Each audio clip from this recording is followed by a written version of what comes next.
Apply செய்யணும். இப்போ இதுக்கு ஒரு சின்ன உதாரணம் கொடுக்குறேன், உங்களுக்கு புரியும்.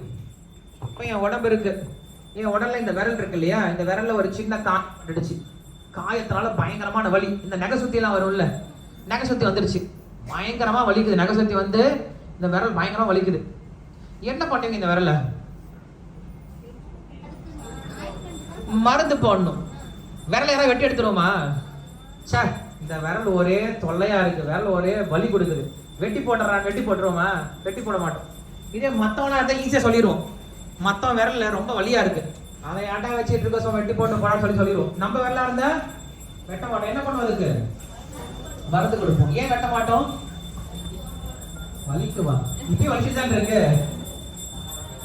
ஏன்னா அது நம்ம விரலாச்சுன்னு வெட்ட மாட்டோம் இல்லையா? அதேதான் விஷயம். இந்த உலகத்துல நம்ம எப்ப எல்லாத்தையும் இவன் வேற இவன் வேற இவன் வேற இவன் வேற பார்க்க ஆரம்பிக்கிறோம், அப்ப என்ன பண்ணுவோம்? எல்லாருக்கிட்டையும் பகவே பாராட்டணும். நம்ம எப்ப எல்லாரையுமே பகவானுடைய அம்சம்னு பார்க்க ஆரம்பிக்கிறோமோ, இந்த உடம்பு இருக்கு இல்லையா, இந்த உடம்புல இருக்க எல்லாமே இதோட அம்சம், இந்த உடம்புடைய அம்சம் தானே. அது போல இந்த உலகத்தில் நாம் பார்க்கக்கூடிய எல்லா உயிரினங்களும் என்னதான்? கடவுளுடைய அம்சங்கள், கடவுளுடைய குழந்தைகள். ஸோ கடவுளுடைய குழந்தைகளா இருக்கும்போது எல்லா குழந்தைகளும் ஈக்குவல் தான் இல்லையா? ஒரு அம்மாவுக்கு எல்லா குழந்தைகளும் ஈக்குவல் தான். மூத்த பையன் என்ன பண்ணக்கூடாது? சின்ன பையனை அடிச்சு சாப்பிடக்கூடாது. ஒரு 10 பேர் வீட்டில் இருக்காங்க, 10 பேர் வீட்டில் இருக்காங்க, கடைசி பையன் சின்ன தம்பி இருக்கான், அவனுக்கு ஒண்ணுமே தெரிய மாட்டேங்குது, அவன் இப்பதான் பிறந்திருக்கான், கத்திட்டே இருக்கான். சார் என்னடா எப்பதான் லைட்டு கத்திட்டே இருக்கான், நாளைக்கு பிரியாணி செஞ்சு சாப்பிட்ருக்கான், என்ன சாப்பிடுவோமா என்ன? ஐயோ யாருமே இந்த மாதிரி பண்ண மாட்டோம். சின்ன பையன் சத்தம் போட்டுறத என்ன பண்ண, அவனை நாளைக்கு நிப்பாட்டி அவனை நல்லது பண்ண முயற்சி பண்ணும். அவன் நம்மளுக்கு துன்பத்தை தான் கொடுக்குறான், நம்ம என்ன பண்றோம்? அவனுக்கு நன்மை பண்றோம். ஏன் பண்றோம்? நம்ம குடும்பம் ஆச்சே இல்லையா? அதேதான் இந்த உலகத்தில் இருக்கவங்க எல்லாருமே நம்ம குடும்பத்தை சேர்ந்தவர்கள். நாம் எல்லாரும் ஒரே குடும்பம் தான், நமக்கு ஒரே ஒரு தந்தை தான், நாம் எல்லாரும் சகோதர சகோதரிகள் அப்படின்ற புத்தி வந்துருச்சுன்னு வச்சுக்கோங்களேன். நம்ம என்ன பண்ண மாட்டோம்? யாருக்கிட்டையுமே பகையே வச்சுக்க மாட்டோம். இந்த ஒரு உடனே நீங்க பார்த்து தெரிஞ்சுக்கோங்க. என்ன பண்ண, நாளைக்கு உங்களுக்கு பர்மிஷன் கிடைக்கலன்னா ஒரு பர்மிஷன் போட்டால் வாங்க, நான் கோயிலுக்கு போன சொல்லி பர்மிஷனாவது போட்டு வர முயற்சி பண்ணும் இல்லையா? அதுதான் உங்களுடைய ஆர்வத்தை காட்டுது. ஸோ அதனால முடிஞ்ச நாளைக்கு நரசிம்ம சதுர்தசிக்கு வர முயற்சி பண்ணுங்க. ஓகேவா? இப்போ ஒரு 5 நிமிஷம், இப்போ நிறைய பேர் வந்து சேர்ந்துருக்கீங்க, ஒரு 5 நிமிஷம் என்ன பண்ணலாம்? கீர்த்தனை பண்ணிட்டு அதுக்கப்புறம் பிரசாதத்துக்கு போயிடலாம். ஸோ நீங்க போகும்போது என்ன பண்ணுங்கன்னா, மற்ற ஸ்டாஃப்ஸ் கிட்ட என்ன பண்ணுங்க, நீங்க சொன்னல என்ன பண்ண, மற்றவங்களுக்கு நம்ம நன்மை பண்ணணும். நீங்க சாப்பிடுங்க, மற்றவங்க என்ன பண்ணுங்க, ஒரு கப்பில் கொண்டு போய் பிரசாதம் கொடுத்துட்டு அவங்க கிட்ட வேண்டி கேட்டுக்கோ. அடுத்த வாரம் என்ன பண்ண, நீங்களும் வாங்கன்னு சொல்லி கூப்பிடுங்க. இப்ப நாங்க எப்படி வந்து உங்களை கூப்பிடுறோம், அது போல நீங்க என்ன பண்ண, மற்றவங்களை கூப்பிட முயற்சி பண்ணும். ராஜா எங்க இருக்காரு?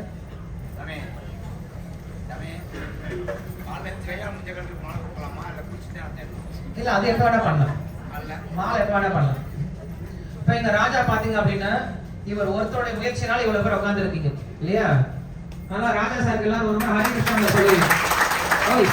கை தட்டக்கூடாது. இப்ப நாம என்ன அரசியல் கூட்டம் நடத்திட்டு இருக்கோம்? எல்லாரும் ஒரு மாதிரி ஹரே கிருஷ்ணா சொல்லிடுறீங்களா ராஜாவுக்காக? சொல்லுங்க பாருங்க சத்தமா. ஹரே கிருஷ்ணா ஹரே கிருஷ்ணா கிருஷ்ணா கிருஷ்ணா ஹரே ஹரே, ஹரே ராம ராம ராம ஹரே ஹரே. இவர் மட்டும் கிடையாது, இங்க நிறைய இன்சார்ஜ் இருக்காங்க. அவங்க என்ன இருக்காங்க, அவங்க ஸ்டாஃப்ஸ் இங்க கூட்டிட்டு வர முயற்சி பண்றாங்க. சோ நம்ம பண்ணக்கூடிய பக்தியினுடைய பலன் யாருக்கு போய் சேருது? நம்மளை கூப்பிடுறவங்களுக்கு போய் சேருது. நம்ம வெறும் புரோக்கர் தான். என்ன பண்றோம், நம்ம இந்த பக்கம் வாங்கி அந்த பக்கம் விற்கிறோம், நடுவில் இருக்கக்கூடிய அமௌண்ட்டை வாங்கிக்கிறோம். அது போல நீங்க என்ன பண்ணுங்க அப்படின்னா, ஒருத்தர் நீங்க பக்தி கூட்டிட்டு வந்து வச்சுக்கோங்களேன், அவங்க பக்தி செய்ய ஆரம்பிச்சிட்டாங்கன்னா அவருடைய பலன் உங்களுக்கு தான் வரும். இதை நீங்க மட்டும் செய்யறது கிடையாது, கஸ்டமர்ஸ் கூட சொல்லலாம். நல்ல கஸ்டமர்ஸ் வந்தாங்க, அவங்க என்ன பண்ணுங்க, ஹரே கிருஷ்ணான்னு சொல்லி சொல்லுங்க, ரொம்ப சந்தோஷப்படுவாங்க. அவங்களுக்கு நாளைக்கு நரசிம்மரை பத்தி எடுத்து சொல்லுங்க. ஏன்னா நம்ம நரசிம்மர் என்ன பண்ணணும்னா வியாபாரத்தை பத்தி பேசிட்டு இருக்கோம். நீங்க இந்த மாதிரி கொஞ்சம் வித்தியாசமா மாத்தி பேசுன்னு வச்சுக்கோங்களேன், அவங்களுக்கு என்ன இருக்கும், ரொம்ப அட்ராக்டிவா இருக்கும். ஸோ முடிஞ்ச என்ன பண்ண, கொஞ்சம் மக்களுக்கும் நல்ல விஷயங்களை சொல்ல முயற்சி பண்ணுங்க. ஓகேவா? ஸோ ரொம்ப நன்றி சார், நீங்கள் அரேஞ்ச் பண்ணுறது. இன்னும் நிறைய பேரை வர கூட்டிட்டு வர முயற்சி பண்ணுங்க.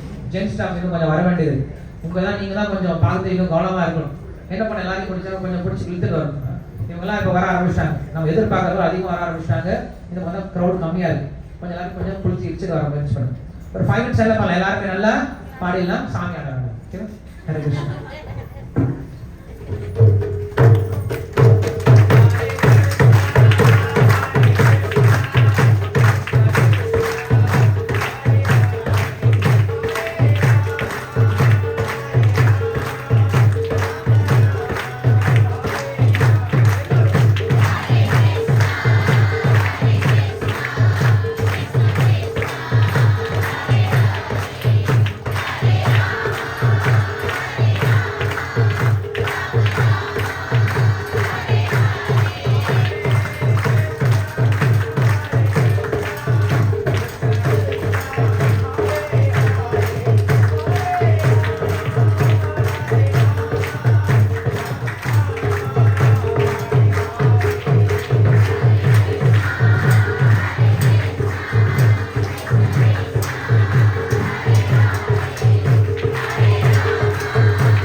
பண்ணிட்டோம்னு வச்சுக்கோங்களேன், மத்தவங்களை திட்டவே தேவையில்லை. என்ன பண்ணுவாங்க, மனசாட்சி அவங்கள திட்டியே கொண்டுடும்.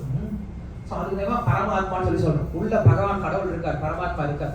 ஸோ அப்போ நம்ம என்ன பண்ணணும், எல்லாருடைய இதயத்துல யாரை பார்க்கணும், பரமாத்மா பார்க்கணும். நீங்க பார்க்க ஆரம்பிச்சுன்னா என்ன பண்ண மாட்டீங்க, யாருக்குமே தீமை செய்ய மாட்டீங்க. மாறாக எல்லாருக்கும் என்ன பண்ணுவீங்க, நன்மை செய்ய முயற்சி பண்ணும். இப்ப நாங்க எதுக்காக வந்து இந்த ப்ரோக்ராம் பண்றோம் அப்படின்னா இந்த ஒரே விஷயம் தான். எங்களுக்கு இதனால எந்த லாபமாக இருக்கா, ஒரு லாபம் கிடையாது. நாங்க பெட்ரோல் செலவு பண்ணிட்டு இங்க வரோம், பிரசாதம் கொடுக்குறோம் இல்லையா, டைம் நாங்க ஸ்பெண்ட் பண்றோம். உங்களுக்கு விருப்பம் இருக்கோ இல்லையா, நாங்க என்ன பண்றோம், வந்து இதை கொடுக்க முயற்சி பண்றோம். காரணம் என்ன தெரியுமா, இது ஒரே ஒரு இதயத்துக்குள்ள இருக்கக்கூடிய பரமாத்மா இருக்கா இல்லையா, அவர் இதை பாக்குறாரு, நாங்க சொல்லிக் கொடுக்குற விஷயத்த பாக்குறாரு. அவர் என்ன பண்ணாருன்னா, நீங்க சின்சியரா இருக்கும் போது பரவாயில்ல, இவன் பக்தியில சின்சியரா வரா, இவனுக்கு நம்ம என்ன தேவையோ செஞ்சு கொடுக்கலாம்னு சொல்லிட்டு என்ன பண்றாரு, உங்க வாழ்க்கைக்கு தேவையான நல்ல விஷயமா செய்ய ஆரம்பிக்கிறார். அப்ப நாங்க வர்றதுக்கான காரணம் இது ஒன்னே ஒண்ணு, இந்த பரமாத்மாவுக்கு ஏதாவது செய்யணும் அப்படின்னு சொல்லிட்டு தான். ஸோ அப்படி அந்த பிரகலாதன் வந்து சொன்ன விஷயம் என்ன அப்படின்னா, எல்லாருக்குள்ளாரையும் இருக்கக்கூடிய பரமாத்மாவை பாருங்க, எல்லாருக்கும் நல்லது பண்ண முயற்சி பண்ணுங்க, யாருக்கு என்ன பண்ணாதீங்க, தீமை செய்யக்கூடாது. இது மனுஷங்களுக்கு மட்டும் கிடையாது, மிருகத்துக்கும் பொருந்தும். எல்லா மிருகத்துக்கும் என்ன இருக்கு, பரமாத்மா இருக்கு. அதனால என்ன பண்ணக்கூடாது, எல்லாத்தையுமே வெட்டி வெட்டி நம்ம வாட்டி இஷ்டத்துக்கு சாப்பிடக்கூடாது, தப்பான விஷயம். நம்ம குழந்தைய நம்ம வெட்டி சாப்பிட்ற மாதிரி அந்த மாதிரி செய்யக்கூடாது. அப்ப இந்த ஒரு படத்தை நம்ம என்ன பண்ணணும், எல்லாரும் வளர்த்துக்கு முயற்சி பண்ணணும். இன்னொரு முக்கியமான விஷயம் சொல்றாரு அவர், என்ன சொல்றாரு அப்படின்னா, இப்ப நீங்க வீட்டுல நிறைய பேர் ஜபம் எல்லாம் கொண்டு போயிருப்பீங்க, கொண்டு போனே பார்த்தோன்னே வீட்டுல என்ன சொன்னாங்க எல்லாருமே, ஐயோ இது இருக்கு, வயசான காலத்துல பண்றதெல்லாம் இப்ப கொண்டு வந்துட்டேன் சொல்லியிருக்காங்களா. சின்ன வயசுல இருக்கவங்க எங்க வீட்டுல நிறைய பேர் சொல்லுவாங்க, ஐயோ இப்பயே எங்க ஆன்மீகம் சாமி கோயில் போலாம் போயிட்டு இதெல்லாம் வயசான காலத்துல பண்ணிக்கலாம்னு சொல்லி சொல்லுவாங்க. வயசானவங்க யாராவது பார்த்துருக்கலாம் மாலை வச்சுட்டு, அதான் பார்த்தது கிடையாது. வயசானவங்க என்ன பண்றாங்க, எல்லாம் ரிமோட் கண்ட்ரோல் வச்சுட்டு இருக்காங்க இல்லையா, யாரும் மாலை வச்சுட்டு இருக்கல. அப்ப பிரகலாதன் சொன்னாரு, இந்த பக்தி செய்யணும்ல, இந்த பக்தி எப்ப செய்யணும்னு சொல்லி சொல்றாரு, கௌமார ஆச்சரேத் அப்படின்னு சொல்லி சொல்றாரு. கௌமாரம் குமார பருவத்தில் ஆரம்பிக்கும் சொல்லி சொல்றாரு. குமார பருவம் என்ன தெரியுமா, 5 வயசு. குமார பருவம் 5 வயசு. 5 வயசுல பக்தி ஆரம்பிக்கும் சொல்லி சொல்றாரு. ஏன் சொன்னார் தெரியுமா, ஏன்னா மனித வாழ்க்கை எத்தனை வருஷம், நீண்ட ஆயுள் இருந்தாங்கன்னா எத்தனை வருஷம் வாழலாம் சராசரியா, 100 வருஷம் சொல்றாங்க. மனுஷ வாழ்க்கை 100 வருடம். ஒருத்தர் 100 வருஷம் வாழ்றதே கஷ்டம். பட் வச்சுக்கலாமே, ஒருத்தர் 100 வருஷம் வாழான்னு வச்சுக்கலாமே. அந்த 100 வருஷம் ஒருத்தர் உண்மையாவே வாழ்ந்தான்னா அதுல 50 வருஷம் என்ன பண்றான், தூங்கியே கழிச்சிடறோம். பகல் நேரத்துல தூங்குறோம், உட்கார்ந்த இடத்துல ஒண்ணு என்ன பண்றோம், எங்க உட்காந்து அப்படியே தூங்கிடுறோம். நின்றுட்டே தூங்குற நிறைய பேர் இருக்கான், நின்றுட்டே ரொம்ப தூங்குறான் இல்லையா, நேரம் கிடைக்கும் போது தூங்குற உள்ள சொல்லி விட்டுறான் இல்லையா. அப்ப என்ன பண்றோம், நம்ம வாழ்க்கை முழுவதும் இப்படி தூங்கி தூங்கி எத்தனை வருஷம் போயிடுது நம்மளுக்கு. இங்கே உட்காந்துருக்கோம்ல, இங்கே உட்காந்துருக்க என்ன பண்ண நிறைய பேர் தூங்கிடும் இல்லையா. அப்ப 100 வருஷத்துக்கு எத்தனை வருஷம் போயிடுது, 50 வருஷம் போயிடுது. மிச்சம் இருக்கிறது 50 வருஷம். இந்த 50 வருஷத்துல கடைசி 20 வருஷம் இருக்குல்ல, எது 80ல இருந்து 100, அவங்களால எதையுமே பண்ண முடியாது, பெட்ல தான் படுத்துட்டு இருக்கணும். ஆமா இல்லையா, 80க்கு மேல எந்திரிக்கவே முடியாது, கண்ணு தெரியாது, காது கேட்காது, வாய் பேச முடியாது, உடம்பெல்லாம் நடுங்க ஆரம்பிக்கும். 20 வருஷம் காலி. எத்தனை வருஷம் போச்சு இப்ப, 70 வருஷம் போச்சு. மிச்சம் இருக்கிறது 30.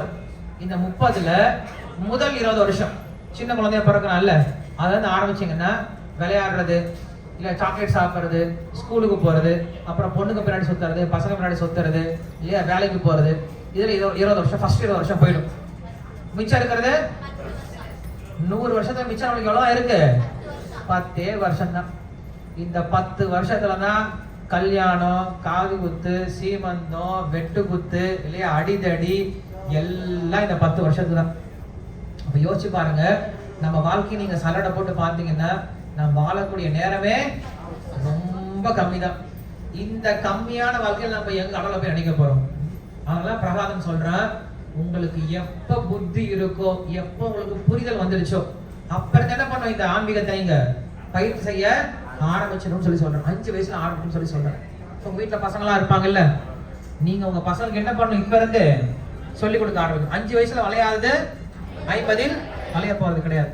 5 வயசு பையன்ல இருந்து ட்ரைனிங் கொடுங்க. அவங்களுக்கு என்ன தெரியும், ஃபர்ஸ்ட் ட்ரைனிங் கொடுக்கணும். 6 மணிக்குள்ள என்ன பண்ணணும், எல்லாருமே எழுப்பி விடணும். 6 மணிக்குள்ள தூங்குற மிருகம் யாருதான், நம்ம மட்டும்தான். எரும மாடு கூட என்ன பண்ணாது, 6 மணிக்கு தூங்க. நம்ம நிறைய பேர் திட்டுறோம்ல, ஏன்னா எருமாடுன்னு சொல்லி சொல்றோம். எருமாடை திரும்பிப்பாங்க, ஏன்டா என்ன கேவலப்படுத்துன்னு சொல்லி சொல்றோம். ஏன்னா எருமாடு கூட என்ன பண்ணாது, 6 மணிக்கு மேல தூங்காது. பட் மனுஷ ஜென்மம் தான் என்ன பண்றாங்க, எல்லாரும் 6 மணிக்கு மேல தூங்கிட்டு இருக்காங்க. அது எப்ப நைட் நேரம். நம்மளும் அப்படிதான் இருக்கும் இல்லையா? நம்ம லேட்டா தூங்கினா பசங்க என்ன பண்ணுவாங்க, லேட்டா தூங்க. நீங்க பசங்க எந்திரிடான்னு சொல்லிட்டு அவங்கள எட்டி தள்ளி விட்டு நீங்க தூங்கிட்டு இருந்தீங்கன்னா அவங்க உங்களை வந்து உதைப்பாங்க இல்லையா? அப்ப நம்ம என்ன பண்ணுவோம், காலைல சீக்கிரம் எந்திரிக்க முயற்சி பண்ணுவோம். எந்திரிச்சோடனே குளிச்சுட்டு அதுக்கப்புறம் என்ன பண்ணணும், நல்லா சமைக்கணும். குளிக்காம போகவே கூடாது கிச்சனுக்குள்ளாரே. நிறைய பேர் என்ன பண்றாங்க, குளிச்சு அப்படியே போய் சமைக்க போயிடுறாங்க. ரொம்ப அசிங்கமான விஷயம். கிச்சனை தொடவே கூடாது. ஏன்னா நம்ம தூங்கி எந்திரிக்கும் போது நம்ம உடம்புல வந்து எல்லா அழுக்குகளும் வெளில வரும். ஸோ முதல்ல கிளீன் பண்ணிடணும். கிளீன் பண்ணி என்ன பண்ணணும், நம்ம சமைச்சிட்டு சமைக்கும் போது என்ன பண்ணக்கூடாது, கொஞ்சம் நாக்கில் போட்டு அப்படி சமைக்கக்கூடாது இல்லையா? சமைச்சிட்டு அதை என்ன பண்ணும், கடவுளுக்கு நெய்வேத்தியம் பண்ணணும். கிருஷ்ணா இதை கொடுத்துருக்கு இல்லையா? இல்லை நீங்கள் எந்த கடவுளை வழிபடுறீங்களோ இல்லையா, ஜீசஸாக இருந்தாலும் ஜீசஸ், அல்லா இருந்தால் அல்ல இல்லையா? நம்ம எந்த கடவுளை வழிபடுறோம் என்ன பண்ணலாம், அந்த கடவுளுக்கு முன்னாடி வச்சுட்டு இதை கொடுத்தீங்களே எனக்கு இது நன்றி அப்படின்னு சொல்லிட்டு ஒரு நன்றி விசுவாசத்தோட என்ன பண்ணணும், அவருக்கு வச்சுட்டு படைச்சிட்டு அதை நீ குழந்தைகளை கொடுத்துட்டு சாப்பிட வைங்க. சரி சாயந்தரம் நீங்க போது லேட் ஆகிடும் இல்லையா? அட்லீஸ்ட் அவங்களுக்கு என்ன பண்ணுங்க, வீட்டில் நல்ல புஸ்தகத்தை வாங்கி கொடுங்க. ராமாயணம் போன்ற புஸ்தகங்களை வாங்கி கொடுத்து கொஞ்சம் படிக்க வைங்க. டிவி நம்ம எப்படி கொடுத்துட்டோம், ஃபோனை கொடுத்துட்டோம், கெட்டு போறது ஆயிடுச்சு. கொஞ்சம் நல்ல விஷயம் சேர்த்து கொடுக்கலாமே இல்லையா? அப்ப பிரகலாதனுக்கு தான் சொல்றான், ஒவ்வொரு மனுஷன் என்ன பண்ணணும், தன்னுடைய 5 வயதுல இருந்து பக்தியை ஆரம்பிக்கணும் அப்படின்னு சொல்லி சொல்றாரு. ஸோ நம்ம என்ன பண்ணலாம், இந்த நரசிம்ம சதுர்தசி நாளைக்கு வருது இல்லையா? ஸோ நாளையிலிருந்து நம்ம ஒரு உறுதிமொழி எடுத்துக்கலாம். என்ன பண்ணா, நான் தினசரி காலையில் எந்திரிச்ச உடனே எல்லாருக்கிட்டையும்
Iya. Iya.